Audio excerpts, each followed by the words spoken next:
Welcome back to today's session. This session is called Now What? How to Plan, Schedule, and Organize Your Homeschool Day. This will by far be my favorite session and probably the longest. So if you need to pause and take a break and make lunch or put kids to bed or whatever you need to do, we'll be here when you get back. When I put this schedule out, I was not thinking very clearly because this should probably be three separate schedules or three separate sessions, but I will do my best. So once you have picked your curriculum, or you're still at least looking at the process, you maybe kind of know the direction that you want to go, and you know you're going to homeschool, you looked at the legalities, you know what you need to report, what you need to track, whatever it is.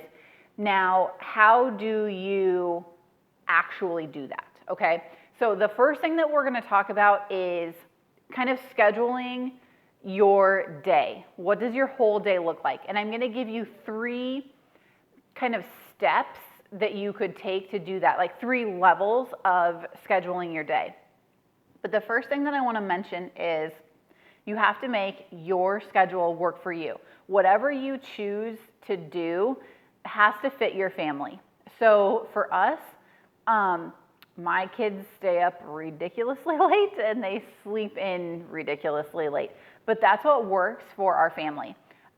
We live on a small acreage, so we do a lot of things in the evening, especially during the summer, that we are outside till dark or past, and we aren't stopping to eat dinner, during that time period. My husband also flies RC aircraft, airplanes and helicopters and things like that, and he does that when he gets home from work. And so the kids are outside spending time with him, we're outside working. We don't come in and eat dinner. So we come in when it gets dark, then we eat dinner, and the kids go to bed. But then they can sleep in the morning. We don't have anywhere to go. We don't have to do things in the morning. So if that's something that fits your schedule, don't feel like, oh my goodness, we have to be up and starting school at 8 a.m. if that doesn't work for your family. If you have a spouse that works second shift, or you're working from home or working out in the field somewhere, and you need to school in the afternoon or in the evening or on the weekend and take a couple of days off during the week, that's fine. As long as you are tracking if you need a set number of hours or a set number of days. Usually there's not a homeschool police that knocks on your door at 8 a.m. to make sure that you're all sitting at your desks doing your work. So that's my first piece of advice is if you need to flex your schedule a little bit to fit your homeschooling style, that's totally fine. Okay, so these are my three scheduling options, and they kind of cover the whole spectrum, and there's lots of things in between, but I want to kind of give you an idea of what that might look like. So this is the first book that I would recommend. This is called Managers of Their Homes. This is what I would recommend if you are a super scheduler. You want everything to be down to the 15 or 30 minutes. You need to track a bunch of people. You want to be super organized. This book will do it for you. I will tell you, this is a Christian-based resource, and I try to keep things fairly neutral, but just from my own personal experience, some of my books and reference materials are going to kind of fall into my worldview. There are probably other things out there that are like this, and I will try and find links for them if I can, but just so you're aware of that ahead of time. The other thing is all of these links and resources will be down in the description. They'll also be on my blog. I'm trying to make one whole page of all of these sessions and the links and the notes kind of from those sessions, so you can find it all in one place. So don't feel like you have to write this all down or remember it right now. But managers of their homes will schedule your day in a very specific chunk of time. So I'm going to see, Andrew's going to tell me how much of this you can see, or if you can you see that, bud? And focus? Can you focus on it?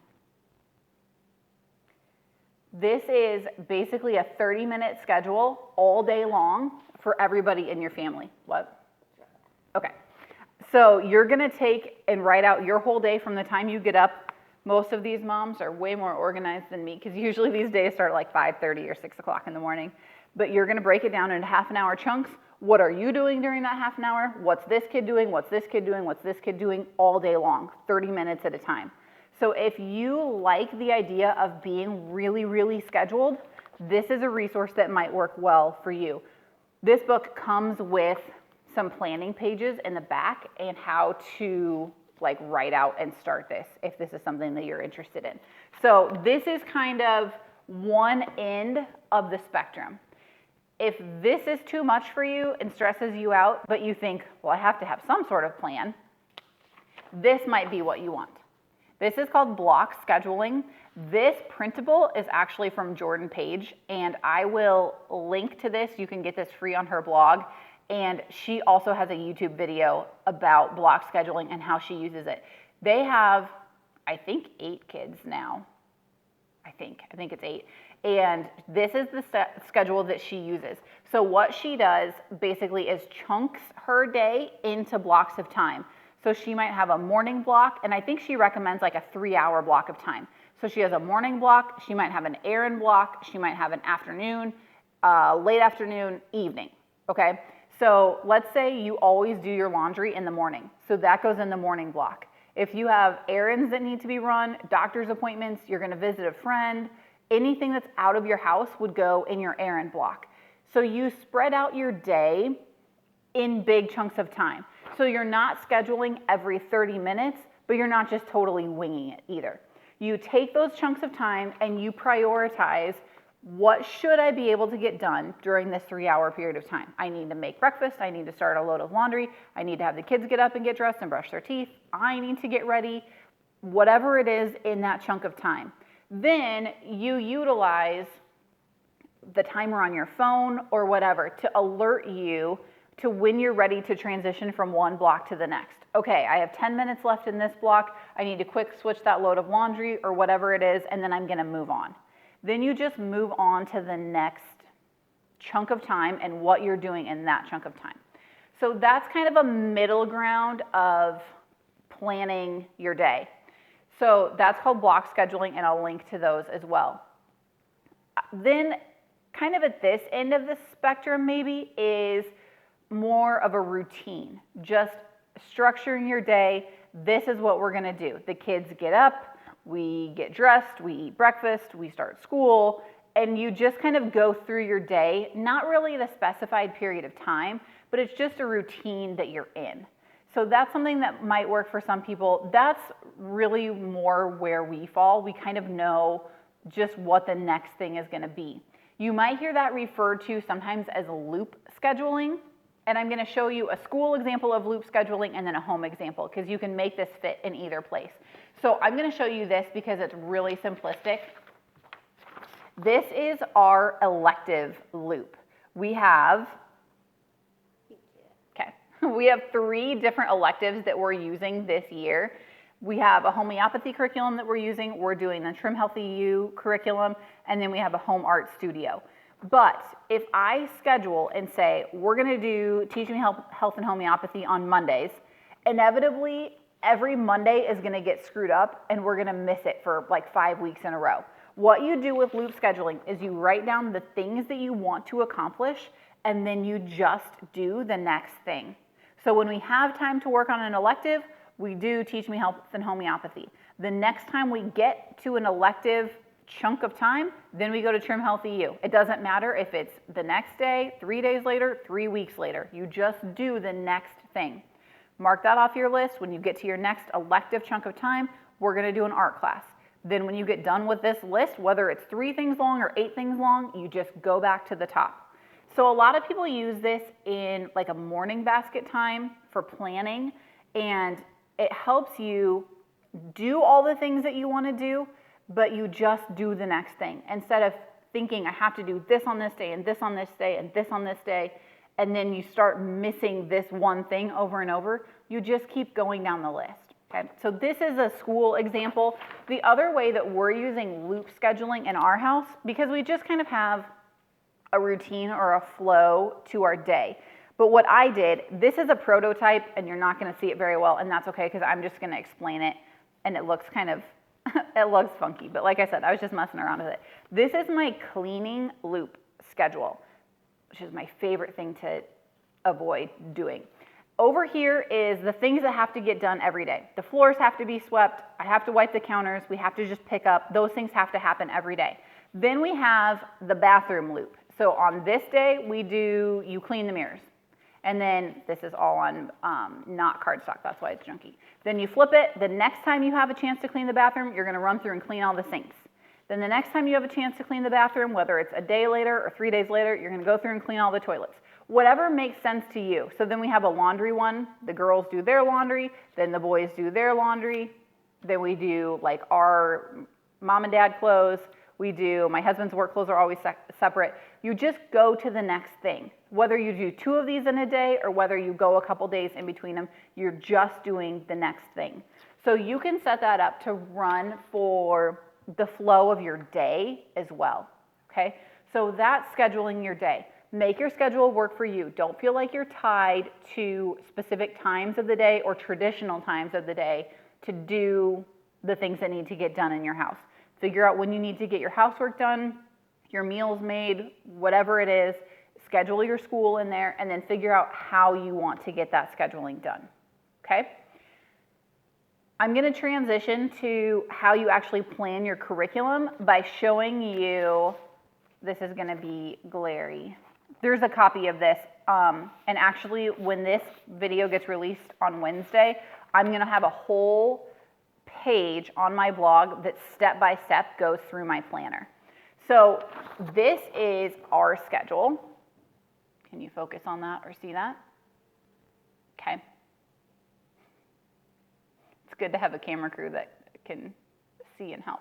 Okay, so this is our schedule. This looks really similar to the way managers of their home schedules, but I don't really care what the time is on this schedule. This is like my ideal 100% perfect, nothing bad happens, the phone doesn't ring, the doorbell doesn't ring, no one throws a fit, everything is perfect, never happens kind of day. This is what it would be. You'll notice our day starts around 10. This kind of gives me an idea of, it's kind of a combination of being super strict and then block scheduling times. So I do independent work with my kids typically in the morning on a typical school day. And I didn't even mention this when I started the video. I'm sitting in our classroom, also known as our dining room.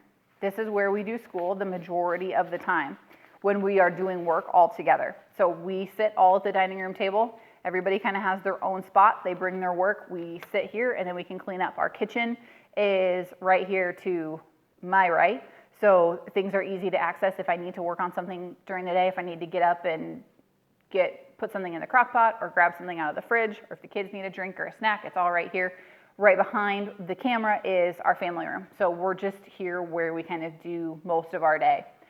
In the morning though, when I do independent time, I usually do that in our room. So each kid will come in a rotation. They'll bring their stuff. We'll talk about how it's organized here in a little bit. And then they work with me. The big kids are maybe 30 to 45 minutes of time independently, depending on what they need to get done for the day. And then usually my little kids, so my 5-year-old and my 3-year-old, want their time. So I might work with my 5-year-old. Sometimes she'll work for 20 or 30 minutes, depending on how engaged she is. And my little guy usually just wants 10 or 15 minutes of uninterrupted mom time. So we usually do that in my room. And so we can close the door and it's a little bit quieter so they can work on math and things like that are a little bit more focus oriented. But I schedule that loop or that rotation so that usually my oldest goes first. Then he is hanging out with the little kids. I usually put on preschool prep DVD or a Letter Factory DVD so that they're watching something out here. The big kids are old enough to hang out with them.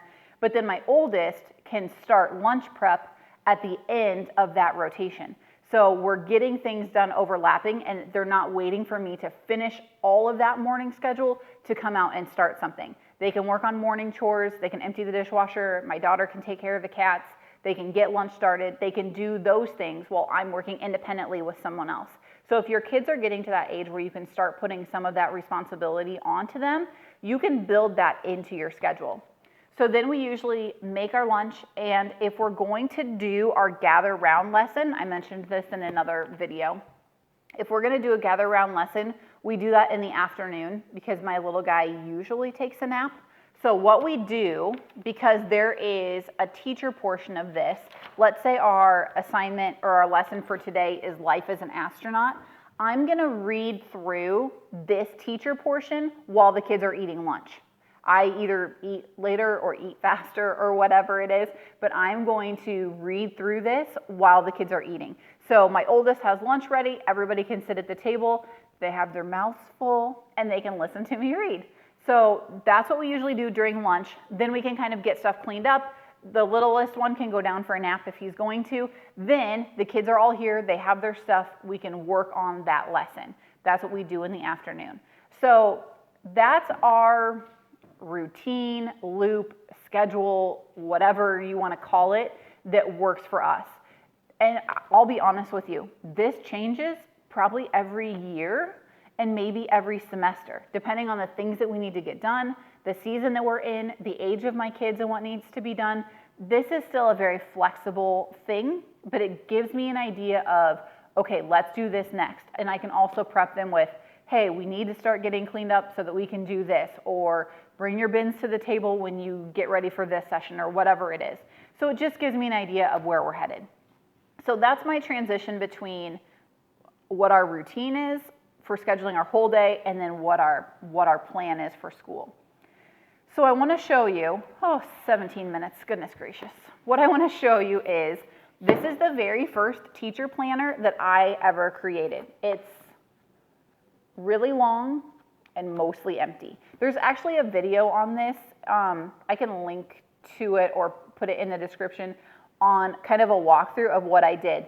This is very reminiscent of a traditional teacher planner, and I didn't use most of it. This is the very first year that I was teaching. I have all of these calendars in here. I have all these different lists and things that I thought I was going to do, and most of them are totally blank, and I didn't use them at all. So I learned a lot from that first year. In my blog, I kind of go into some detail about, I always made planners. I always made my own lesson plans when I was teaching, because what I taught did not fit into a standard planner. So I was used to kind of creating my own thing, but I made this too teachery for my personality once we actually got started. So then that kind of morphed into this planner. This is from a couple of years ago. You can see it's much thinner and it's much more filled out. There's actually stuff written in here on the plans. I filled out our calendar at the beginning of the year for our attendance and things like that. The problem with this was, I did this at the beginning of the year and I had it ready to go, and I will show you. So here is my year at a glance. This is super popular and lots of people use it. I did this whole thing. Can you see it, bud? I had this whole thing filled out, and there's pictures of all this stuff on my blog if you want to see them more up close and not in the video. It's all printed up, it's pretty, it's typed, it's color coordinated, and it was probably wrong on week 2. It's just the way life happens. So I had this whole thing filled out, and then it was wrong. But it's already spiral bound, and I don't want to write on it because it looks nice, and the concept was good, but the actuality of it was still not working for me, okay? When I did this, because I know a lot of people still use this, and no, hold on, I'm not going to talk about that yet. This is what I did. This didn't work. So last year, I was kind of getting things figured out. This is my lesson plan for the whole year. It's literally 5 pages long. I have my attendance calendar on the front, and then I have that same year at a glance, but it's blank, and I wrote on it as we went what we were doing. This is way more my current style and the style that fits with our family. What I call it, and I don't think I made this up, I'm pretty sure I heard it somewhere, is planning from behind, which I know sounds silly, but it's really a thing. So this is how I'm making this a little bit more efficient and organized for me for this year, okay? So that's last year. So we went from like 50 pages to 4. So this is the planner. I just showed you this. I'm gonna do a giveaway for this planner, this plasticky thing. So look for details. It'll probably be like a today only thing. I'm not sure, but look for details on this. This is my planner. It's spiral bound, but it's pockets. I told you this was gonna go over, guys. I'm sorry if you need to take a break. I totally get it. This is pockets, and so I'm able to, not hit my mic, put my papers in here, but as soon as this changes, I can just pull this page out of this pocket, throw it away, and put in the new one. And I didn't screw up my binding. It's all still here. It's all nice and whatever. So the way I plan my year now is kind of twofold. I have my attendance record. This is something that a lot of people will use. I used to go through and really plan out when I thought we were going to do school. Now I kind of have it in my head and I kind of know when we're going to take breaks. For my state requirements and the option that I'm doing, I am not required to track a number of days. I have minimum subject requirements that need to be taught, but I do not have a minimum day requirement. So this is just for my own benefit. If somebody would ever come in and ask me, I can say, here's all the days that we did school. I mark them off. And then I can mark days that we do co-op or field trips, or my kids are in homeschool choir. I mark those on here too. So I can go through and figure out what we did, but I don't have to give this to anybody. This is just for my own benefit. So I do start by kind of figuring out what our year is going to look like. Then I do two things. And again, these are available, will be available on my blog as downloads and also in more detail. But basically what I do is I start to write out our homeschool goals. I have the Bible curriculum that I think we're going to use for the year, the gather round units that I'm hoping that we get through a year. Each of these guys is 20 lessons, which for some people takes them a month. For us, not so much. Takes us longer. So I know we're not going to get through as many of these in a year, but I write down the ones I think we're going to do. That's kind of my goal. Then these are math, extracurricular academics, and personal goals. Each of my kids is color coded. My oldest is green. My 8-year-old daughter is like a tealy blue. My 5-year-old is purple, and my little guy is orange. Okay, so that's why these are all different and color coded. And then they're color coded on every sheet is the same for them. I start to write down the goals. What do I think I want them to accomplish this year? And really, I have a few things in the spring semester, but I'm really only worried about from now to Christmas. Where do I want them to get from now until the end of the year? Where do I think they're going to get through in their math? Where do I want them to get through in their reading? Whatever it is, I start to write down their goals. Personal goals, I will work with them once we get to kind of actual fall school time. Right now, it's kind of still summer school-y. Then, while I'm doing that, I'm also filling out this document, which is our course of study. Again, color-coded. My oldest is green, my middle is blue, my daughter is purple, and my 3-year-old doesn't have anything on here because I don't buy curriculum for 3-year-olds. I have things that I use that I've had in the past, but mostly it's pulling learning activities or printing a thing here and there for him as he sees fit, no pressure.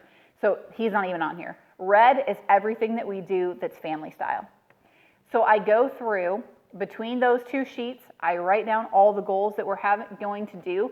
Then this is where I track what curriculum I actually need to buy to meet those goals. I have a spot where I can write down how much I'm spending. Again, no one really cares. It's only for my own personal knowledge to know kind of what we're looking at. Then I write down, I can mark if it's something that we already own, if I purchased it in the past, or if I'm carrying it over from year to year, or if it's something that I need to buy. Then any notes if I bought the PDF so I can print from that or whatever it is. These are my two main planning documents. We write down our goals and we write down what we need to accomplish those goals. That made me think of a side note that I will tell you now. If you write down a goal to finish, this is a Math UC workbook. This has 30 lessons are in Math UC.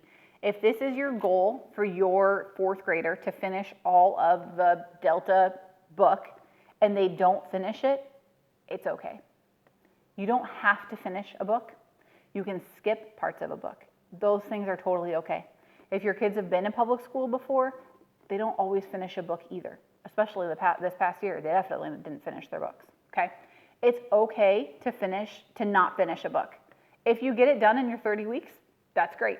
That's perfect. Move on to the next thing. If you finish something early, you can just move on to the next level. You can take a break. Either way, it's fine. If you don't finish something, for example, if we were still using this and my son was in the middle, see, he was on lesson 104, okay? Not done, but this is where he was at. we would just keep going. If you take a summer break and you pick back up in the fall, just pick up where you left off, finish it, and move on to the next level.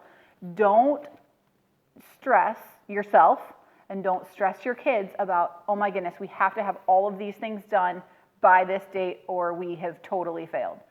It's fine. Move at the speed that your kid needs to go. If you're making progress and you can show that you're making progress, that's the biggest thing to me. I see so many moms, not so many, but I see it on occasion that people are like, we have to school all the way through July every day because we have to finish this spelling curriculum. Well, no, because then your kid's going to hate spelling because they couldn't go outside and play. They had to sit and do their spelling words or whatever. When if you just waited, another 5 or 6 weeks, you can pick it back up. So don't feel like you have to finish things, and please don't feel like you feel like you failed if you don't finish them. It's okay. We are starting school. We kind of started last week, and then we're working on this stuff, so we're kind of starting this week. We'll see how it goes. My kids are pretty much literally all starting in the middle of something because we just pick up wherever we left off. We take longer breaks, and then we school for a while, and then we take a little break, and we school for a while. We don't really have as much of a set schedule as we used to. So we just keep working, okay? So that's totally fine. So that's kind of how I plan now. Oh my goodness, over my time so far. Oh wait, and I'm not even done with my planner, guys. This is what I'm filling out every month now. This is the last page in my planner. This is kind of my month at a glance. I took this whole year and I made it just into a month. Now that I have 3 kids that are fully in school, I need a little bit more space to write. So at the end of the week, I can go through and write down what Bible lessons we did, what curriculum we were working in, whatever we decided to do for that week, what unit are we working on, and then individually, what have my kids been working on in math, and then is there any extra stuff? My oldest son is doing all about spelling, my daughter's doing all about reading, my preschooler is doing a pre-K book from The Good and the Beautiful. I can make those kind of notes depending on the extra things that they're doing. I can also write down our extracurriculars. Did we go on a field trip? Did we have choir? Whatever it is. Then all I have to do is take this out, put it in the back page, put in August, and we're good to go. Then I have a little bit of extra space at the back where I can keep book lists that I'm working on finding books for. If I have things that I need to prep, I can keep those in there. I'm going to have our calendar for choir and our co-op in the back so it's all in one place, okay? That's my planner. This is it. I will put in an affiliate Amazon link if you want to help support us a few pennies at a time, but I'm also going to give one of these away. That's how I plan. Okay, we got to keep going, and you can pause if you need to. When you're looking at curriculums, a big thing that you will see right now that people talk about that is a big selling feature to curriculums is if it's open and go, okay? So if you look at that and you're like, what the heck does open and go mean? This is a good example. Like I said, this is Language Arts from The Good and the Beautiful. This is an old edition, so the new cover looks a little bit differently. But when you open this up, you literally just open it, you sit down with your kid, and you read it to them, and they do it. There's not another teacher's guide. You don't have to plan out, oh, I need to find this thing, or we need to do this lesson, or whatever. You just open to the next lesson, and you just keep working. The blue is notes for you as the parent. It tells you what to say. It gives the kid the work to practice. It gives you the answers if you need it. This is what open and go is. This is a middle level language arts for them. They have the same thing, and this is my 5-year-old. She's actually working on the pre-K because she's working on letter sounds. Same exact thing. You open it up, it tells you what to say, it tells you if you need a few supplies, it tells you at the beginning, have these supplies kind of on hand. You read it, they practice it, you read it, they practice it, it's all here. If you are super nervous, I keep seeing people all the time that are like, but I don't have a teaching degree. That's okay, you don't need a teaching degree to teach your kids. You love your kids, you can teach them. If you have curriculum like this, you can literally just read it to them. Okay, and especially at lower levels, you kind of know this stuff anyway, but it's just here, you read it, it's all scripted. This is something that with my background and having homeschooled for a few years, I can kind of look at it and then, say what I want to say to kind of fit my child. But if you're nervous about it, this is the kind of stuff that you need. Another example of curriculum that's really open and go is anything from All About Learning. So this is all about spelling level 2. We're reviewing this with my oldest. This is another example of something that's open and go. You open to the lesson, it tells you exactly what to say, what you need, what the practice is. You don't have to come up with spelling words on your own or anything like that. It's very open and go. It's very user friendly. All About Learning Press has some great things as well. This is reading, which is obviously a lot more in-depth than the spelling, because this is a lower level 2 of reading, but it's the exact same thing. You open it, it's going to tell you exactly what you need to look at before the lesson, what you are going to say to your kid, what resources you're going to need. It's all right here. So there are so many curriculums out there. All About Learning Press is one of them. They have All About Reading, they have All About Spelling. Excellent programs, very easy to use. We've talked a bunch about Gather Round. This is open and go as well. You open to the teacher's guide, you read the parts to your kids, you read through this all. Then each of your kids is working at their own level in their own notebook. There's notes back here at the end of each lesson that gives you the answer key, the websites, whatever you might need. So you can I can sit here at the table. I know you can't see the table, and that's okay. You can sit here with your kids, you have your book. You can say, okay, you're working on this page. This is what you need to copy for your copy work. Here's, whatever it is. And you can just sit here and work with your kids. These things are all available in varying levels of cost, and we'll talk more about that in some of the resource things. But when you see open and go, that's what people mean. This needs very little planning. That's why you don't really need to fill this whole sheet out at the beginning of the year. If you know your goals are to get through A, B, C, whatever of this, and you can just track what you're doing, that makes it way easier for you, okay? You don't have to plan years in advance because, to be honest, it's not going to work out that way. Things just happen. When you have kids, things just happen. So have a plan or a vision or a direction, but be flexible and track where you've been. Keep where you're going in mind, but track where you've been.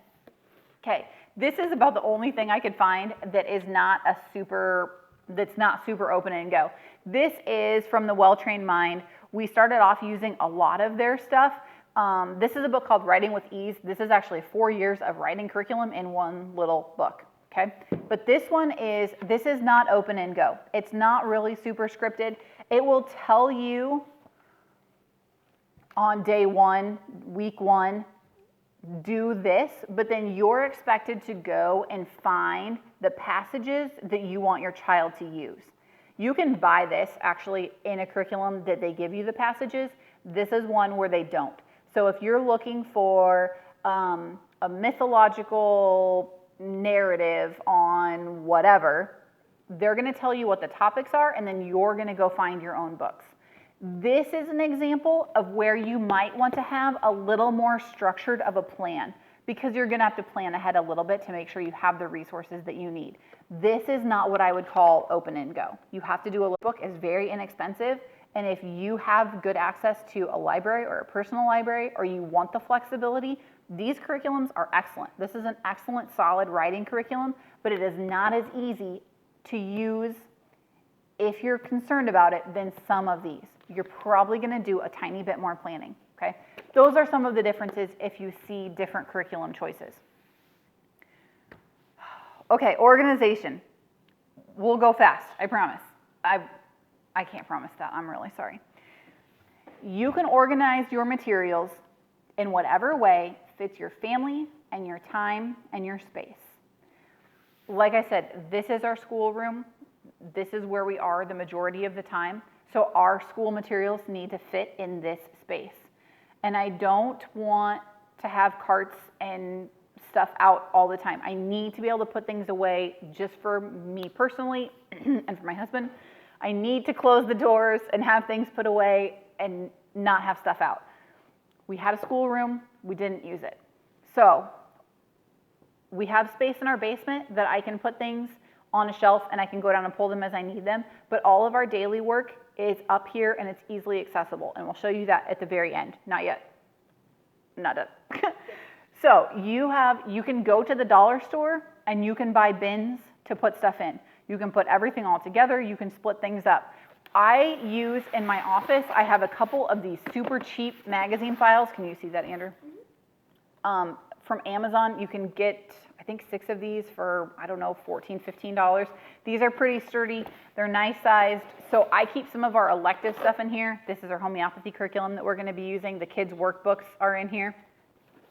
You can use something inexpensive like this to divide up your curriculum and put it on a bookshelf if you have a bookshelf or something like that. Lots of people like the rolling carts. Those are good options if you don't have 3-year-olds and cats. I can't, and I know lots of people do that with that, but that would not work for me because the cats would be all over it. So you can use something like inexpensive magazine files. In some groups, you will see things like this. This is the bin that people always talk about. I got mine at Walmart. You can get these at Hobby Lobby, Michael's. Home Depot has them every once in a while. You can order them online. I bought one for every kid. I put their names on it, these cute little decals. We had everything in here. This does not work for me. I'm sorry if you love the bins. I know lots of people did. I thought that I would, and I thought that I could handle it, but I can't. I can't handle it. And I'll tell you why, in case you're like me or you know me, you'll know why I didn't like this. Because every kid had their bin, they opened it up, they took their lids off and just threw their lid wherever it happened to go. Then they had these little trays in here, which we had their supplies in, pencils, whatever. Then that was sitting around because they had to get to their stuff that was in the bottom. And then the bin was sitting around, and then they had their book that they were working on. And suddenly every kid had like 5 things out just to get something out. And I couldn't handle it. Couldn't do it. So the bins worked for us temporarily for a season. I have kept some of these because I actually have things stored in each kid's bin because it has their name on it. And I have one that I still have some spelling supplies in that I can grab for my daughter, but it's not in our daily space because this was way too much work for me, okay? But if you need things that are portable, these do keep little fingers out, which is kind of nice. If this is something that works for you, this is a good option. These run anywhere from $7 or $8. I've seen them at Dollar General, or I've heard people have seen them at Dollar General too, up to maybe like $14, $15, depending on where you buy them if you get them on sale. These are great. They would work for certain people. They do not work for me, but that's only because of me as a person. So that's another option. If you have a schoolroom, you're going to have more shelf space and things like that, but we don't. We just school upstairs. So what I'm going to show you is, you've seen our schoolroom. Usually it looks like this. You can't see the mess sitting here in front of me. But next, here in just a second, we're going to pause, and I'm going to show you where we keep our supplies, and then that will be the end of this video. Thank you for sticking with us. Give us a second, and we will resituate. Okay, so we moved. Now I'm sitting on the floor. We're still in our kitchen. Our table is back there. We have an island here right next to me. And then this is a small section of cabinets that when we put these in, I intentionally planned them to be school stuff. So this is our main school cabinet. Right behind me is just craft supplies that the kids can get into. It's not school stuff, but there's craft stuff here. And then my husband's radio stuff is up here. So if you see batteries, and it's all up there. That's okay. This is not kitchen. This is just life over here. So this is just a small 2-door, base cabinet, but all of our daily work fits in this cabinet. So the first thing here in the middle is each of my kids has a small supply bin. This holds all of the stuff that they need to do school. So every kid has a little pencil box like this that has their own set of colored pencils. So if we're working on something, they don't have to all share one red, whatever it is. And then they each have mechanical pencils. We use mechanical pencils because we sharpen way too many pencils. They have a couple highlighters, dry erase markers. Usually everybody has a second pencil for me. I don't know where Andrew's second pencil is, but that's okay. He took it. They're not supposed to take stuff out of their supply bins. It's supposed to be for school only, but sometimes that happens. So everybody has their own, and then that way I can kind of tailor a little bit to what they need. So like my girls have scissors and glue sticks because they need that kind of stuff. My oldest doesn't need scissors and glue sticks. My little guy only has a pair of scissors and like a few colored pencils because that's pretty much all he ever does. But he always wants to get his bin like everybody else. So he has his own supply bin. Then my big kids each have their own labeled file bin. These are, I can put an Amazon link to these. They come in varying widths. You can get bigger ones and you can get smaller ones. I think this is a medium. You can put hanging files in here, which is nice, but you can also just stand work up in here. So this is usually what my kids grab when they come to my room. So this has whatever extracurricular stuff, not extracurricular, but stuff that they're working on only with me. Our gather round units, they do all together, so all of that stuff is together. But anything that's at an independent level, math, reading, spelling, phonics, grammar, that's the stuff they do with me in that morning block. So each kid has their own and that's labeled. My little guy does not have a bin yet because, like I said, I don't print curriculum for preschool. I just pull activities as I see fit and as he wants to do them. So I don't even have space in here for him. We'll figure that out in a couple years when we need to. This is a 31 tote, like this. You can get these in lots of different designs and styles. This is when we get ready to do our afternoon work. I always tell one of the kids, get the school bins, grab the gray tote. This is the gray tote. They know what it is. All of our gather round stuff is in this side. This is our homeopathy curriculum that we're going to be using all together. And then I always have a couple pens and pencils of my own just in here. This whole thing, also whatever we're using for Bible, is in here too. This all goes to the table. Everybody has their stuff all together, and then it goes back in here. So that's something else that I use. We have some flashcards back here for multiplication and division, all about spelling and all about reading. Both have cards for all about spelling. I happened to, actually I bought this used, so the box came with it from the person that I got it from. For my daughter, I did not, and so her cards are just in an index card box like this. Their boxes are really nice if you're looking at all about learning stuff because it fits all the units. Hers won't all fit in this. I'll have to have multiple boxes, but they are really nice. This is just a side note. This should be in the resources, but I'm here. These are Think Tank flashcards. And these are super nice, you guys. So they're all color coded.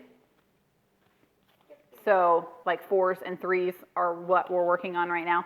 And then they all have like a dog-eared corner that's cut a little bit differently so you can tell they're all in the right orientation. So if you have one card that gets turned around, we'll put it in the middle. You can tell that it's sticking out, that it's not in the right one, so that you aren't flashing them the answers at the same when you think that you're flashing them the questions. These are super nice. If you're gonna spend money on flashcards, then they also have these little dividers on so you know what you need to learn and what you're working on. Okay, sorry, that was my soapbox on flashcards. You can print your own flashcards for free, and they totally work too, but if you're looking for things to spend money on, which aren't we all when we're homeschooling. Okay, the last thing that's in this cupboard, 2 things.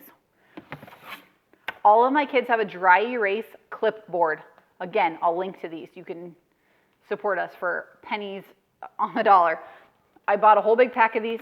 They can put work in here and take it somewhere.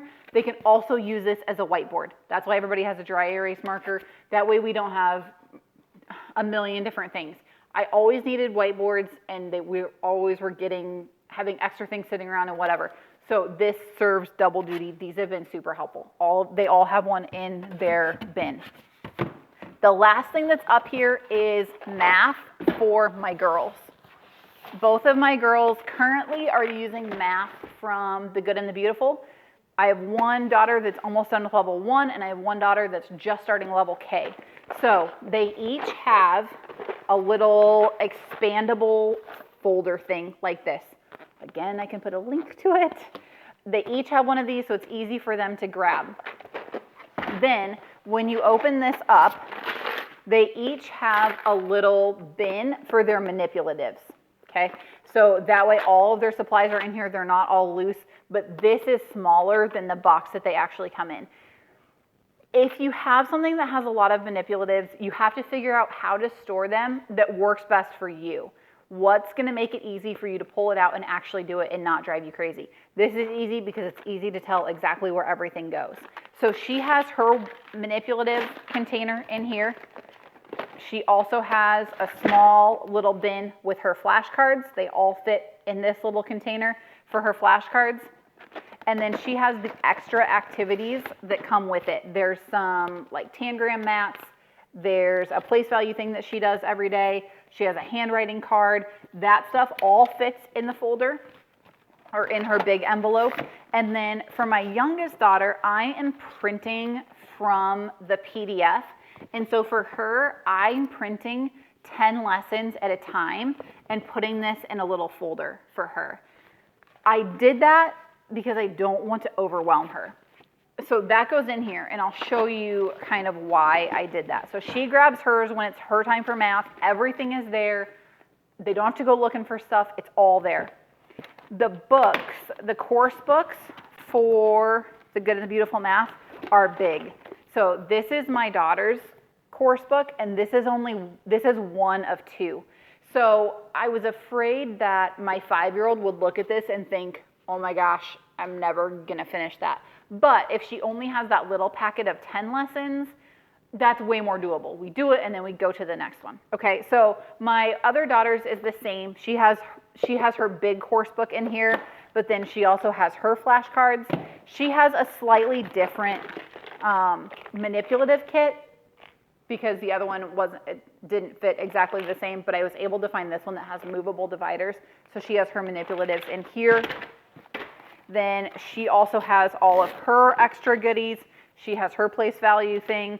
She has her calendar. She's got tangram math as well. Levels 1 and 2 of the Good and the Beautiful Math come with tons of games. So I actually got I didn't want to punch and spiral these. I just couldn't bring myself to do it. So I got a portfolio, and it has just page protector pockets. So they're all in here, and we just open them as we need them. The other thing that's really nice about this is you can use like wet erase or dry erase markers on this, so she can write right on here sometimes. But the whole point of that is all of her stuff is in here. So when I say, girls, it's time to do math, they go grab their folder and they take it to wherever we're doing math. And we know they have all their stuff. We're not running around looking for little bits and pieces. So these have been super helpful, and then they just stack in our cupboard. I lied. That was not even close to 20 minutes. I knew it wasn't going to be. I'm really sorry, but I hope those were some helpful tips for you. I probably will have to do even some more expanded videos than what's here. So let me know what you want more information on. Do you need more on scheduling your day? Do you need more on actually doing your planner? The planner, if you go to my blog, there's going to be a whole tab. Click on the planner thing. I will walk you through how I set mine up. Each page, you can see how I did it, and then there will be a link. Some of them are PDFs. The attendance calendar, you can just print it and it's done. The other stuff is going to be an Excel document because I don't know what you're using. I don't know how many columns you want and how many kids you have, but I will give you the basis of what I have, and you can take it and run with it and do whatever you need to with it. So those are all available for free. You can print them off, change them, change the color, change the font. I don't care what you do with them. Just don't steal them. I mean, I made them, but you can totally use them for however you want. If you need a video on how to use Excel, I can try and help you with that as best that I can. But those are all available for you to use and edit for your family. If you want more information on how I organize things, I'll try to link things that I've shown you so that you can order things. I know especially right now it's hard to get out and get stuff sometimes. Most of this stuff should be available online, so I'll try and find links for you on that. But if you want more organization, we can do that. If you want specific curriculum videos, if it's things that I have, I will be happy to show you and kind of flip through curriculum with you if that's something that's helpful for you. So anyway, thanks for hanging in there with me. You deserve a gold star if you made it all the way to the end of this video, especially if you did it in one sitting. Go back if you need to look at past videos. I'll try and link those all if you missed one in the series, and then as the new ones come out, I will link those as well. So you should be able to look in the description and find the whole playlist if you want to go back and see any of those videos. So I really appreciate you being here. I hope you're picking up a few helpful tips, tricks, whatever it is. I hope I didn't talk too fast. There's so much to share, and I'm so excited that you're here and that you are starting on this journey or wherever you're at in this journey. Just remember, my takeaway for today, the big picture out of all of these things is figure out what works for your family. Don't compare to somebody on Pinterest or Facebook or even your friend. It's not the same. My best friend homeschools. They have 3 girls, and our homeschool styles are so different. We are very different in curriculum and organization. We're just different people. We have different families and different lives and different kids, and I love her to death. And I think she loves me most days. But figure out what works for you. Whatever it is, do that. Happy moms make happy kids and happy homes. So thank you so much for watching. We will see you on the next session.